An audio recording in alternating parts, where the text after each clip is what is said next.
Olá, meu nome é Paulo Alexandre da Silva, eu vou estar apresentando o trabalho titulado como Estabilidade do Carbono do Solo em função dos atributos desse solo em áreas produzidas com cana-de-açúcar. Esse trabalho está sendo apresentado no segundo Pedométricos realizados no Brasil. Uma introdução, de maneira geral, pessoal, a gente tem observado que a emissão de CO2 tem aumentado nos últimos anos, né, no decorrer dos últimos séculos.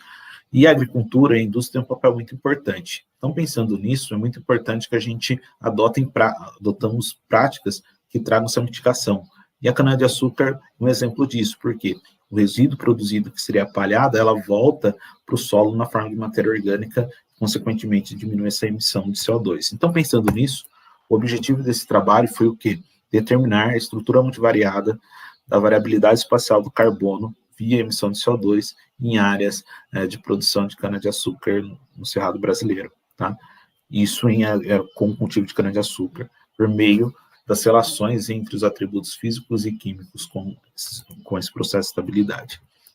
Metodologia: os dados foram coletados logo no início da brotação da cana-de-açúcar, a emissão de CO2 foi coletada por meio da LICOR, as locais de estudo foram Motuca e Aparecida do Taboado, e os programas utilizados foram Python e estatística. As análises estatísticas realizadas foram a estatística descritiva, o teste de normalidade por meio de Shapiro, Will, né? As análises multivariadas foram a análise de componentes principais e cluster análise, e para todas essas análises foi padronizados os dados com média 1 e variância 0. Média 0 e variância 1. Os dados do solo coletados foram umidade do solo, temperatura do solo, porosidade livre de água, macro e microporosidade, densidade do solo, pH, fósforo disponível e também CTC. Trazendo resultados de discussões, aqui a gente observa que, de maneira geral, houve uma separação com relação aos pontos de Motuca e Aparecida do Taboado, sendo que Motuca está de azul e Aparecida do Taboado está de vermelho. De maneira geral, a gente observa também que em Motuca os processos ocorreram com maior intensidade, né?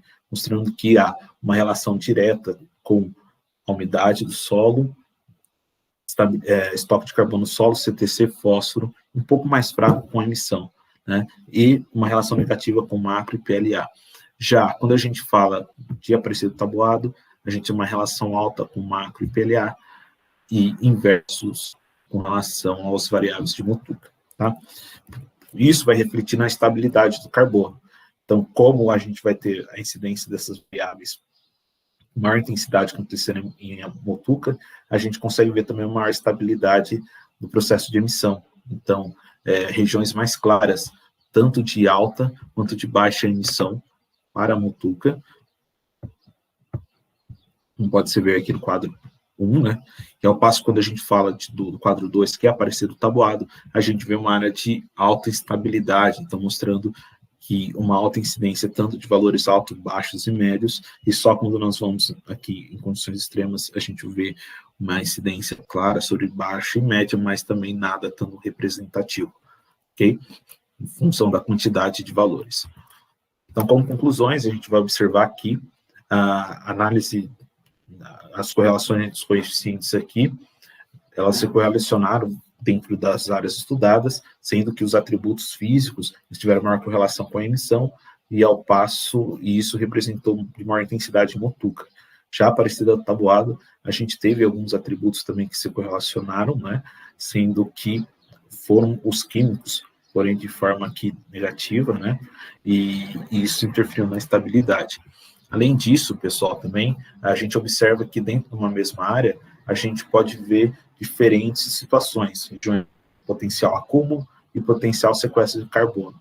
Então, o manejo adotado dentro da área, principalmente com relação ao preparo do solo e também a quantidade de matéria orgânica deixada por meio da palha, pode interferir diretamente nesse processo de acúmulo e também impactar diretamente nesse processo de mitigação. Então, desde já gostaria de agradecer ao SESMI, ao GES e ao Unesp Jaboticabal pela oportunidade, e também ao CNPq CAPES por o financiamento dessa pesquisa.